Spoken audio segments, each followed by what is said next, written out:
So I'm Amanda from SOOMO, and I just want to talk to you guys a little bit about some data that we have from the last school year, just comparing from previous years, and then also talk about some tools for monitoring student progress. But first, because Elaine was just talking about the Common Reading Initiative, I just want to bring it up online in case any of you haven't gotten the chance to see what this year's version looks like again. Can I? Oh, good, I can scroll down. Okay, so it looks, it's in the same places, except in the online courses where it's bumped down a chapter. And students see the book, and they start out, they get to watch a video even before they read. And this is a Daily Show interview where just you hear, like we were talking about, Ishmael has just such an awesome voice, and just getting students excited about what they're reading before they go in. So that's right there in the web text. And they answer some questions. And then we also put, instead of last year, if some of you taught it, there was the fire as like the symbol before each chapter. This year we did a map where I know as I was reading the book, I knew that Sierra Leone was in West Africa, but I didn't know exactly where, and that was something I kind of want to know. So this just shows in relation to Africa and the United States exactly where it is. And then of course, in the book itself, you get that really great map that shows all the villages, and you can trace his journey in more detail. So, and then there's a quote from the pertinent section, and then all these great questions that Elaine wrote are all embedded right in the web text, and then students answer the questions right there. So that's the most drastic content change this year, but it works the same way that the Common Reader portions have worked in all the other 1101 and web text. So unlike last year, we did a lot of really drastic changes to the interface with Troy 1101. This year, it's very, very few differences comparatively. So if you've taught with it before, you're going to be seeing pretty much the same web text. The couple minor things, so as we talked about, all new common reading material. The athletic information and athletic traditions, that's now been updated with the current statistics. Updated registration section for Troy campus, which Ivan talked about, and the Montgomery campus. There's updated library scavenger hunt material in eTroy, Phoenix City, and Global. There's new welcome video in the same courses. Doe then has a few updates, including a new motivation article. There's minor things like the Blackboard mobile and Blackboard support hours are updated to what they currently are at Troy University. And we add a little new presentational content to the sections about time management, goal setting, and perseverance, just to give a little more information about those things. The Smart Goal Setting article is replaced with a new link that covers the same topic, but it's just a new, better working link. And then throughout, because the Troy website's gone through a lot of changes, and there were several redirected links throughout the web text. So with David's help, I've been going through and fixing them. So the redirected links should be fixed. So those are kind of the main highlights. So nothing too huge or drastic this year. And I plug everything into the web text, but I have to coordinate with all these people at Troy. So for all of you who have been emailing with me and been giving me information, and this is just a partial list of all the people who have helped me out, giving me all this information. So I'm not here at Troy, so I wouldn't know what to put in if everyone didn't tell me what's going on at Troy. So. And then for those of you who worked with SOOMO before, SOOMO, we really, really love data. And Mary Jane has supplied me with a lot of data where she ran looking at how last year did compared to the year before. So we just think this is interesting. We just want to share with you how students are doing with the web text, especially compared to the previous year. So this is looking at last year and the year before with not all the schools, but a couple. We looked at Troy campus, Montgomery, and then eTroy combined with Global. And what's interesting about this, so across the bottom is completion, and completion for all of those schools has gone up in 2014 versus 2013. So we're really excited about that. And the time, too, for eTroy and Montgomery, students are also spending more hours in the web text last year compared to this year. Troy campus, as you can see, the dots are pretty much on the same level, so they were working about the same amount of time, but same amount, but their completion went up, so they're just more efficient, getting it done faster. And so a couple more things about Troy campus. So this is fall 2013, and as we talked about last year, we'd seen a little bit of a dip from fall 2012 because once we put in due dates, that's always going to bring down the completion a little bit because students are responsible for getting it done. But this year, it popped up a little bit. So even though we were still using due dates, students are completing more, getting more done, and you can see along the side a little more details about how much time they're spending. And then this is comparing last year. This is both completion and the time they're spending. So the dark gray is 2014 completion, and the lighter gray is 2013 completion.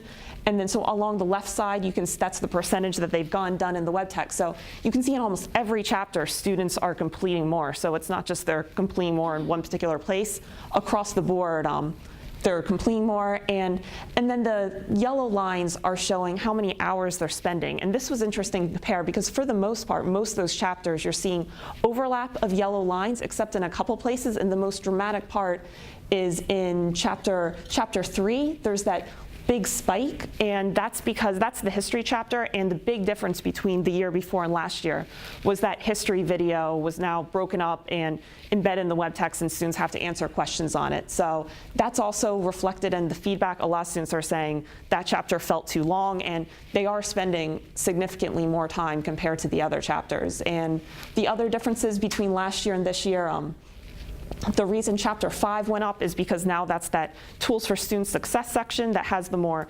dense reading skills and time management portion that takes a little longer than the previous citizenship chapter.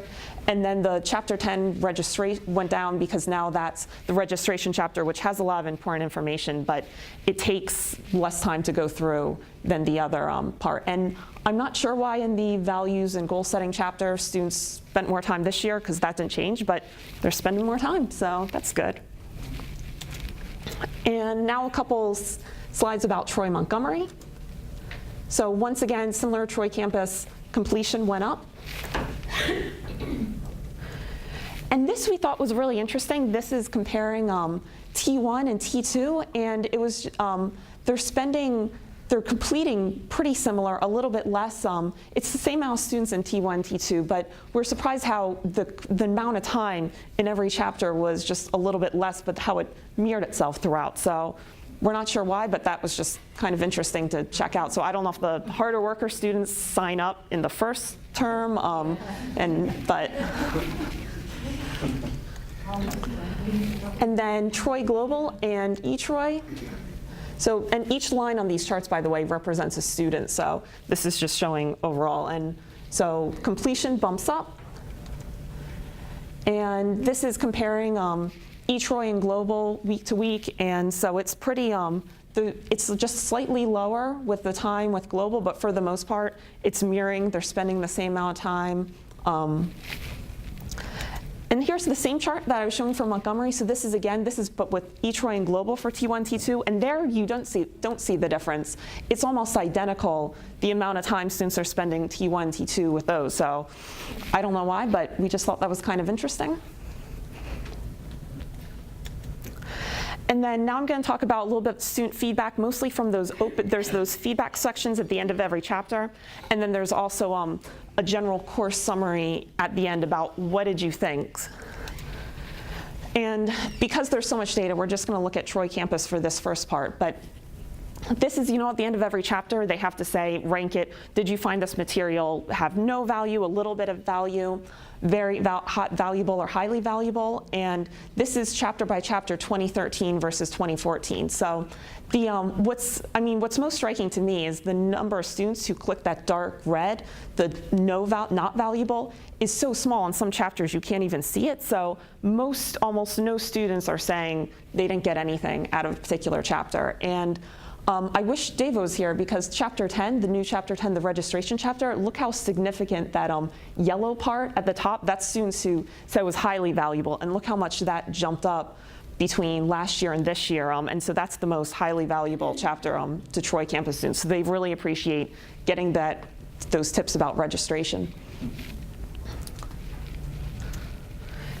And now this is, in the very last chapter, students are asked, what part of the course did you find most valuable? And I read all the comments from all the campuses, which ended up being 3,200 comments. So it was, and then I sorted them all by category to make these. So I feel like I've learned a lot about Troy students because of reading that.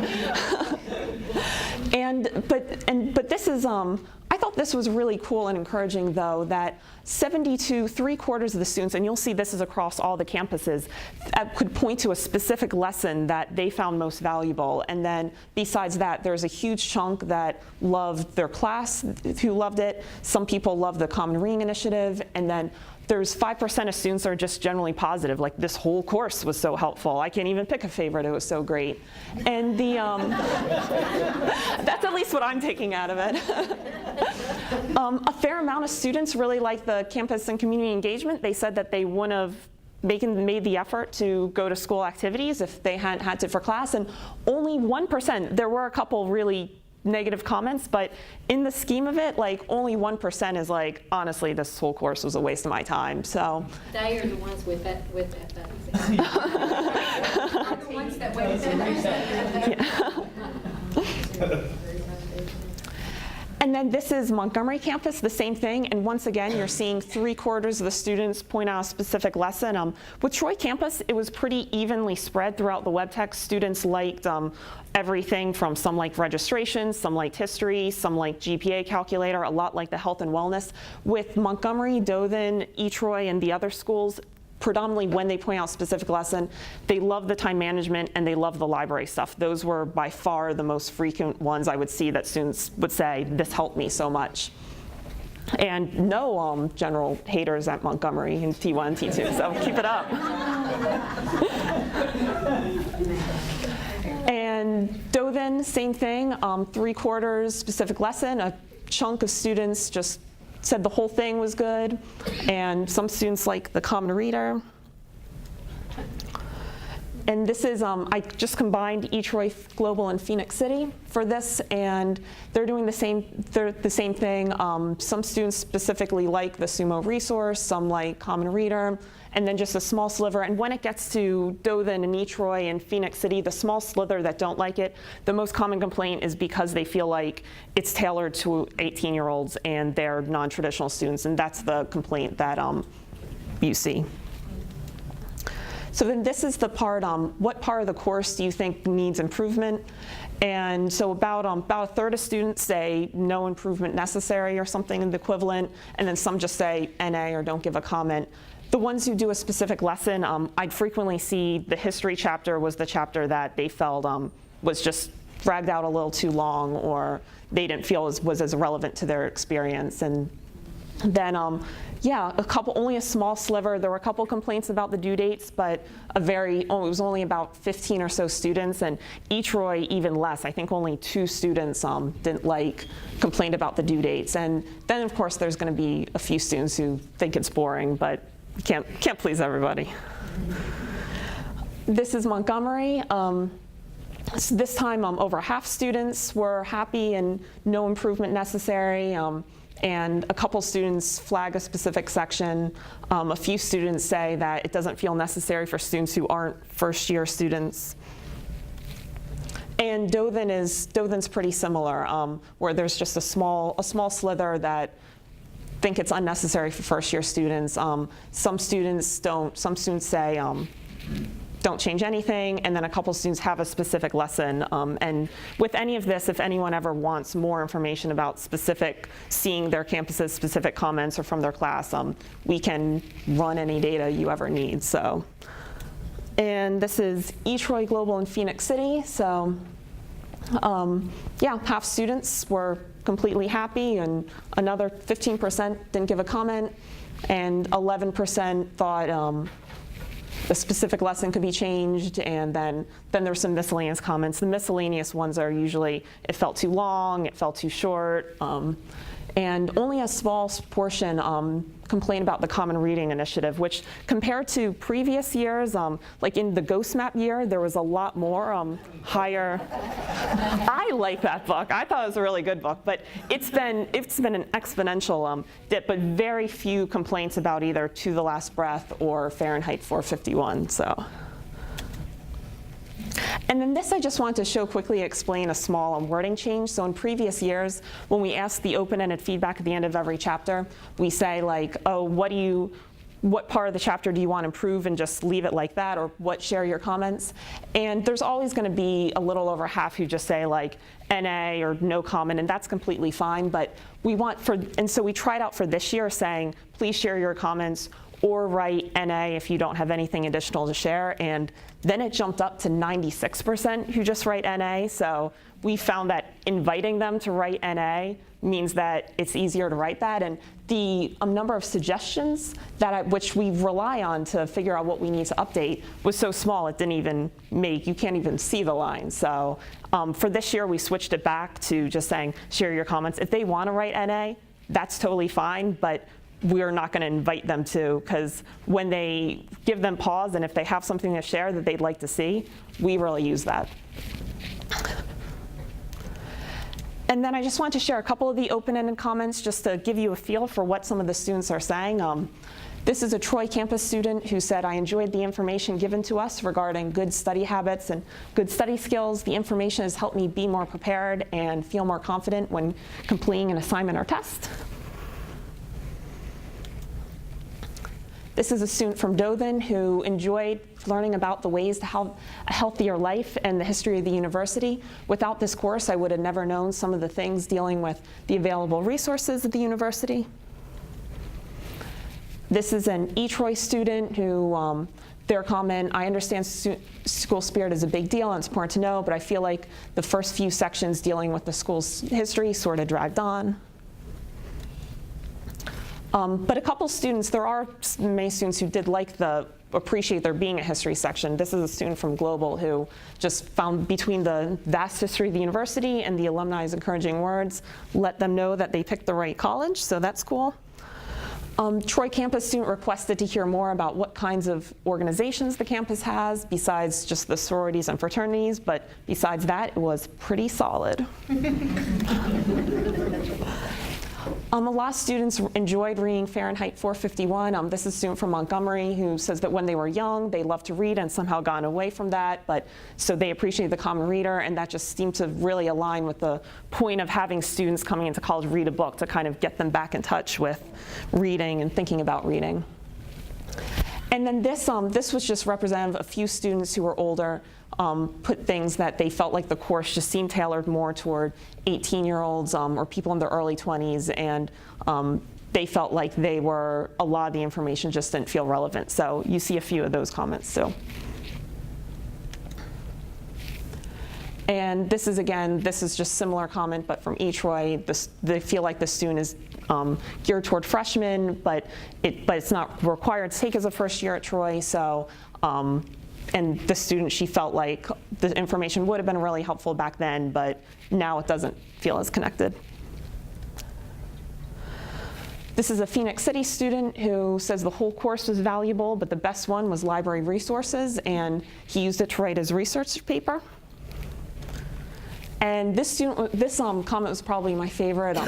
As a new student to college, and this course being my first college course ever, it's hard to think of one or two things that I would find the most valuable, because to me, the entire course was valuable. This course took all the fear and anxiety out of me. Now I feel I'm ready to tackle any course that I have to take because I'm confident with the technology and all the resources Troy has to offer.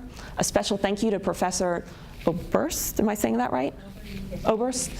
It's true that the staff at Troy is here to help us, and Professor Oberst is a great example of that. And that seemed so sweet, and just the epitome of what this course is for taking away the anxiety, introducing students to resources, and specific shout outs to instructors I saw across the board, and just students really appreciate that, and they say like, oh, Mrs. Mead or Professor Anderson, like they say their instructors' names and just how great they appreciate it. So yeah, I thought that was really cool. So now I want to switch gears for a little bit and talk about just a couple of the tools in the web text for monitoring student progress. What's cool about using a web text compared to a traditional book is you get this kind of almost, one instructor called it a voyeuristic view about what your students are doing. So you can, with like the click of a button, see who's read ahead, who's read behind, who's done their homework, who hasn't done their homework, and get these quick snapshot views. So I just want to share some of the tools that we have. Some of this will be a little bit of a review for those of you who have taught 1101 before, but I just want to give a refresher. So there's two tools built into the web text that you can see what your students are doing, the notebook and analytics. So I'm going to start with talking about the notebook. And to access the notebook, you just log into your web text and then click on the tools menu in the upper right-hand corner, the three little lines, and then that'll open a box, and then you can just click on notebook. And students also have their own notebook, which you can point to if any students say, oh, how do I know how much I've done or where I need to miss work? All they have to do is go to the tools menu, click on notebook, and then they can see, it'll just show their work. It won't show the rest of their class, but they can quickly see where they don't have those orange checks that show they've done their work. But instructors, of course, get to see the entire class. And the dark orange means they've done everything, they're good, they're solid.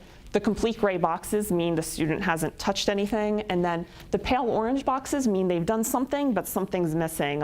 They might have answered all their multiple choice questions, but some might be wrong. They might have typed something to those open-ended response boards or short answers, but saved their draft, but not posted their draft, which they need to do to get their point in Blackboard. Or they might have just started and then walked away and not finished. So you can navigate between chapters. Just click on any of the chapter names across the top, and then that'll show you the data for the chapter. And then each column corresponds with the page in the web text. So in chapter 10, page 1, that's going to be the first page of the registration chapter. And in this case, it's Troy campus we're looking at. And you can hover over any squares to reveal data, and that'll give you the information I just shared. It'll show like, oh, this student had 4 out of 6 multiple choice questions correct on this page. And then if you see a student that you want to find out more about, you can then click on the square on the page you're curious, and then it'll give you this great detailed view of all the information.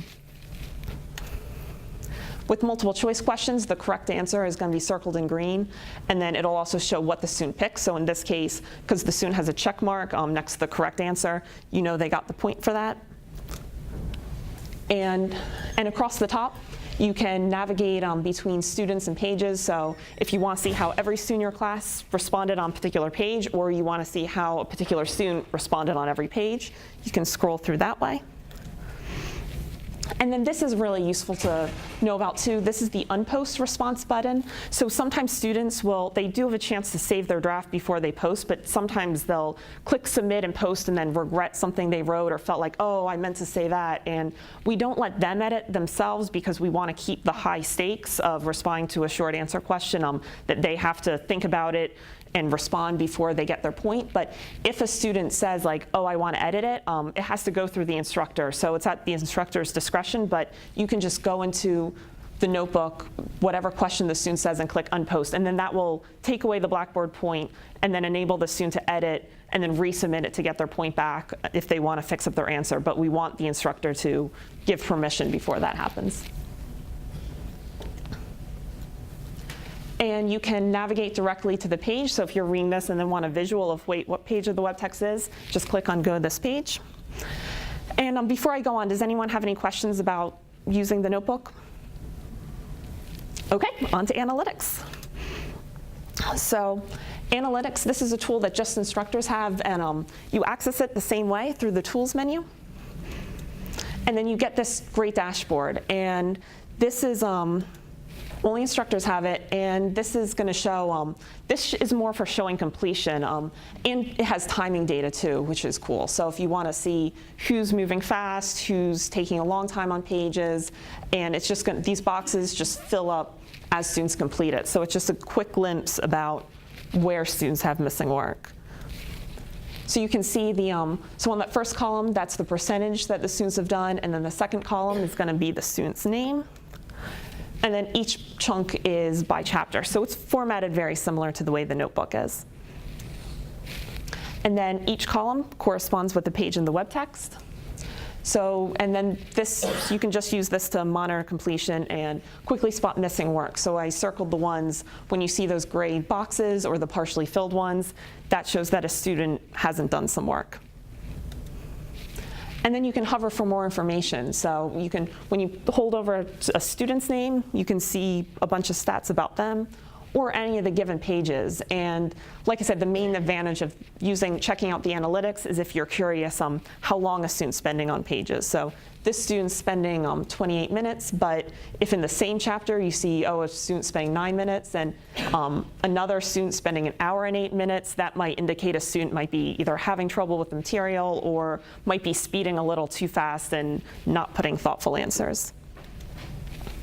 And then you can click in any of those boxes, and then you get a glimpse at what the student's page looks like. So if you're curious to see, and then you can see how they responded. So similar data to the notebook, but this just gives you can actually see what the page looks like from the student's point of view. And just like the notebook, you can flip back and forth between students or pages. And then we'll be going on to student activity summaries, but any questions about analytics? Okay, student activity summaries. So there's 2 types of reports that SOOMO sends out to just kind of quick tools you can get the same information from the notebook and analytics, but because a lot of instructors are busy and we just want to give ways that you can see the important information faster. And if you've taught last year, you'll be familiar with these. These are these emails that come out weekly from SOOMO that the computer runs. And this is what it looks like. And if you look at, there's a lot of numbers on these reports, but if you look at nothing else, just look for where there's red next to a student's name, because red flags indicate attention. So if you're having a busy week and you only have a chance to look at a couple things with this 1101 web text, just quickly opening this report and seeing which students are red will give you an idea of who you might need to follow up with. So it's going to list all the students in the first column, and then it'll have your section name at the top. So if you're teaching more than one section, you'll see which is which. And then the second column is going to talk about course completion. So this is that percentage there is the number of questions on average by everyone taking 1101 in the same academic term. So it would be like, in this case, it's everyone in T2 2014, but it might be everyone, if you're teaching Troy campus, it would be everyone in fall 2014. And this isn't a grade, this is just what percentage of all the questions in the web text they've gone through. So it's just an average that then you can compare how your class is doing compared to the overall 1101 average. And that's how it also shows the number that the flags are calculated by. And then you also just see a couple of the most recent chapters, what the average completion is by chapter. And then this is going to show the same stuff by students. So those red flags, those are showing students that compared to the course average for 1101, were flagged, were below -1 standard deviations below the average. So we flagged them that they might be falling behind. And then the next column talks about specifically with the multiple choice questions in the web text, how far overall people have been completing. And this is, so this is just the multiple choice questions, all the questions in the web text that look like that. That's what we're talking about. And then below that, and then so the red flags are when, for that top number, are low completion with multiple choice questions. And a lot of times, if a student's having overall low completion, they're going to be having low multiple choice completion. And then below the general completion is the score. And because you need to answer correctly to get points for the multiple choice questions, the score is important. Students can reset at the bottom of the page because we want them, this is important information, we want them to keep trying until they get it right, but not every student does it. So we flag anyone who's doing below 90% in the multiple choice questions. And so a couple students like to get a 78 on the multiple choice questions. That might be a student who wasn't aware they could reset or isn't taking the time. So we also flag for low scores. And response board, this next column talks about those response board questions. So those are those open-ended opinion questions in the web text. And the top number shows number of response board questions saved. So this is what a saved response board question looks like. It means the students type something, saved their draft, but they haven't posted yet. And then once again, you see individually, and it'll point out which ones have low general save percentage. And then this is response board, and then below that is response board questions posted. So that's what it looks like after they post. They've submitted it, it's done. If there's other students who've answered in the class, they can see their classmates' answers. They've gone their point in Blackboard.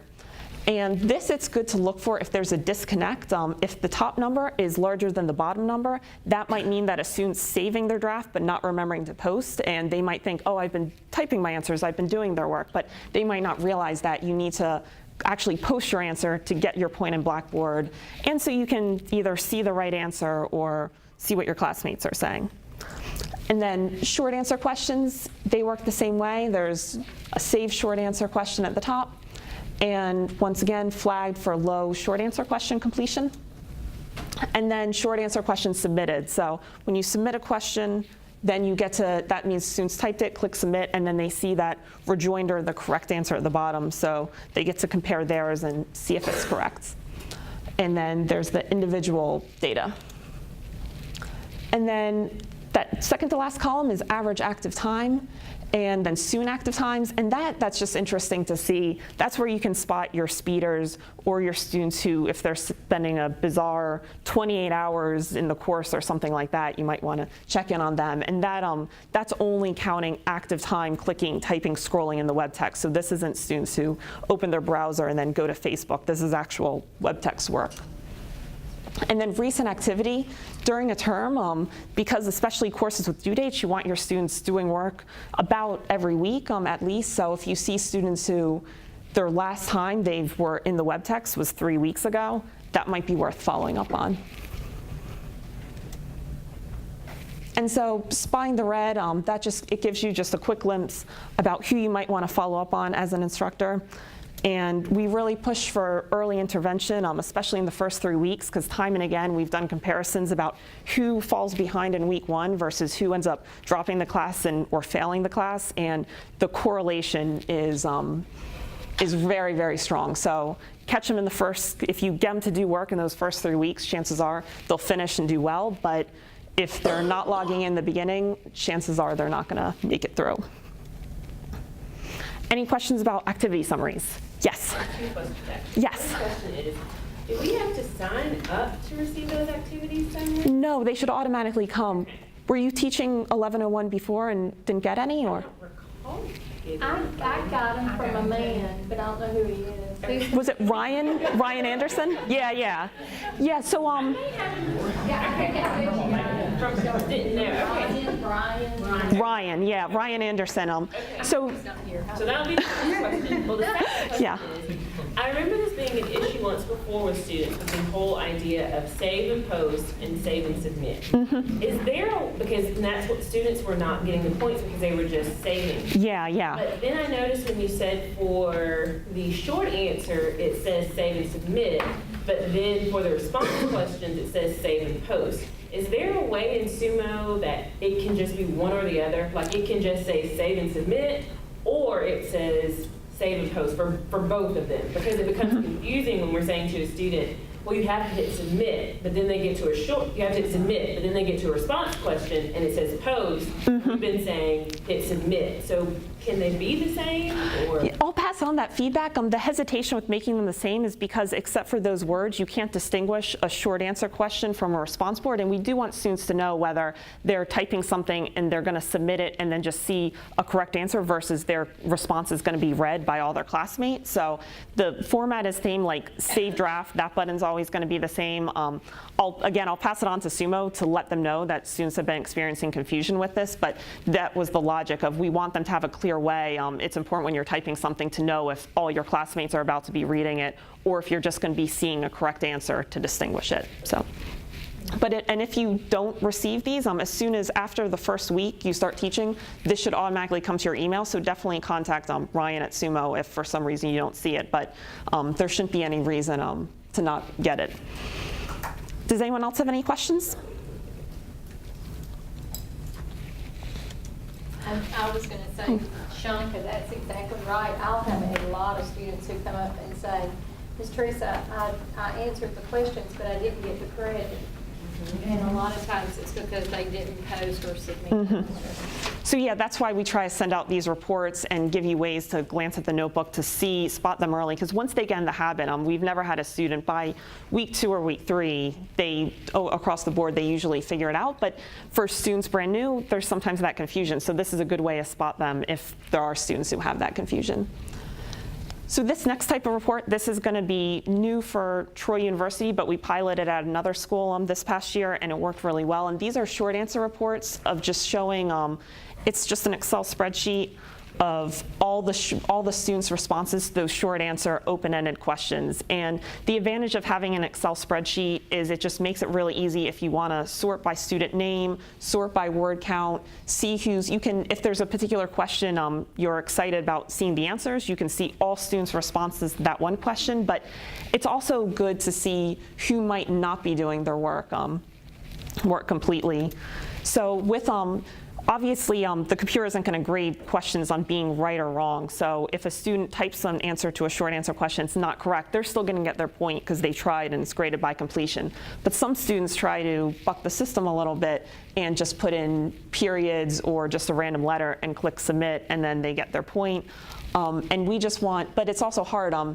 Instructors are spread very thin, and it's hard to keep up every single week going through the notebook, looking for students who might be doing this. So we just want a way, we'll send this to you, I think about once a week, and you can, and we highlight all students who put something that's obviously incomplete, punctuation answers, gibberish like they're catwalked on their keyboard answers, or like NA when they're, except for in comment sections obviously, but NA isn't an answer for what part of this video did you find most inspiring or something like that. And students who are asking for help, because some students will use these to put confusion, like I didn't really understand the material here, and we want to make sure that information gets to the instructor if there's a particular student who needs some help with the material. So that's the stuff we're highlighting, and it's just another tool to make it easier. And because it'll be in Excel format, you can just sort by question, name, word count. And then we strongly encourage following up on incomplete responses. If in order to do that, and you'll get an email, it'll be from Ryan, not me, but you'll get an email that'll give you instructions. So if a student does put, say, punctuation for all their answers, if they've submitted it, they can't edit anymore. So in order for them to be able to edit, the instructor has to go in and then click unpost in the notebook like I showed you, and that would take away their point in Blackboard and open up the question again, so then they could type a more fuller answer, and then they can submit and then regain their point.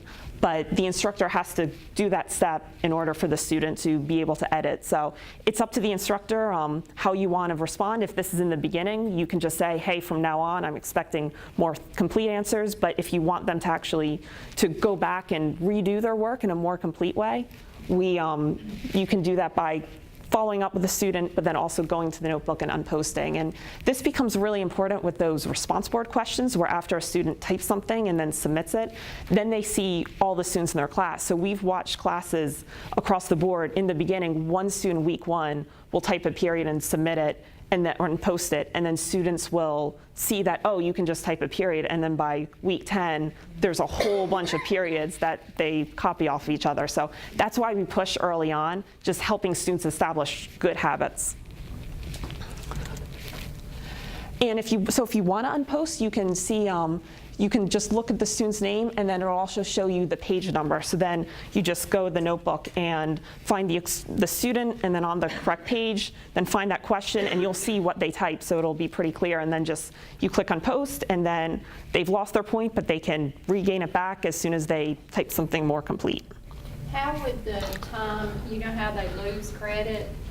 Oh, yeah. So this would, yeah, that's a good question. And I think, yeah, with the due date, so it would have to be during the same period that they would have to. See, that puts the pressure on the instructor to be paying attention and then, a little window of time. So yeah, we'll try to time the short answer reports early enough that gives an amount of time. And in those cases, if you see it's not enough time for the student to redo it, that might be a warning. Tell the student, hey, I'm expecting this for next time. A lot of times, even if a student just knows their instructor is reading it, then it'll be like, oh, geez, she knows I'm typing commas, and then they'll do better next time. So it's up to you how you want to use those points, and we'll try to coordinate for each Roy and campus to have due dates to do it at the most convenient time. But we just want to make sure you guys have this information to make it easier to monitor your courses.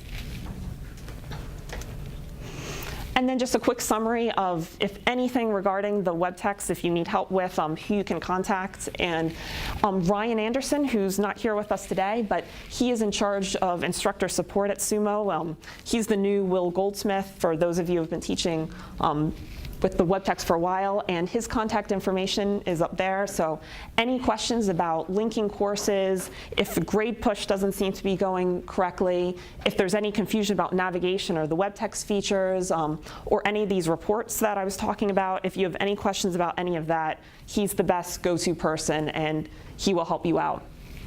And then I'm the development editor with the 1101 web text, so, and my contact information is right there. So I'm in charge of things like if you spot a broken link or a link that's redirecting to somewhere it's not supposed to go, if you find a factual error in the web text, a typo, or if you just have general suggestions for improvement or things you'd like to see, that you can pass on to me.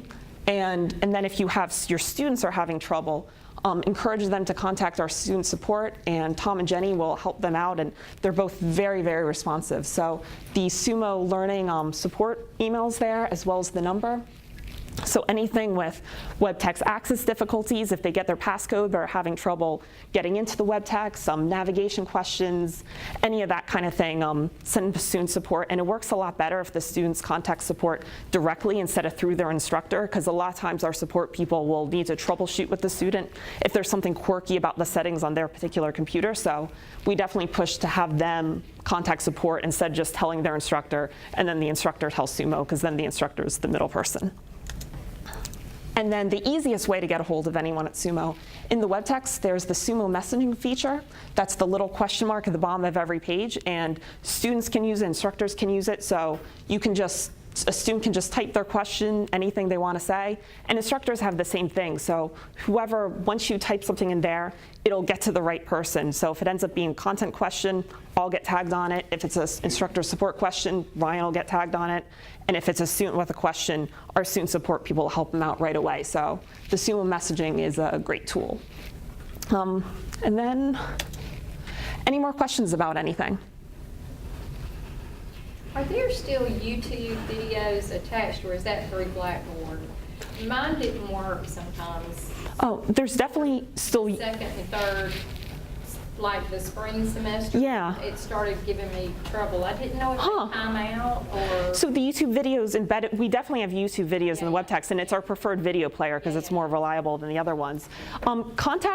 Reach out to Ryan or SOOMO, and we'll figure out what's going on, because there's definitely, we definitely have a lot of videos. We haven't heard anything about any widespread problem, but there could be something funny going on, especially if you're using them in class. We want to sort it out with you, to get it fixed up. Back to the unposting, if we do go in and unpost, we find something that we need to unpost and it takes the point away, does it let them know that somehow, or do we? No, you have to follow up with them, and we definitely encourage that because we don't want students to be just confused about why their score is lower. Anyone else? When's the messaging available? Is it As soon as you create your course. And as soon as a student creates the course, it's, time. Oh, I'm sorry. Yeah, it's 9 a.m. to 9 p.m. Monday through Friday. Sometimes they will check in periodically on the weekend if they're around, but our official support hours are 9 a.m. to 9 p.m. Eastern Time. Well, thank you very much. Thank you.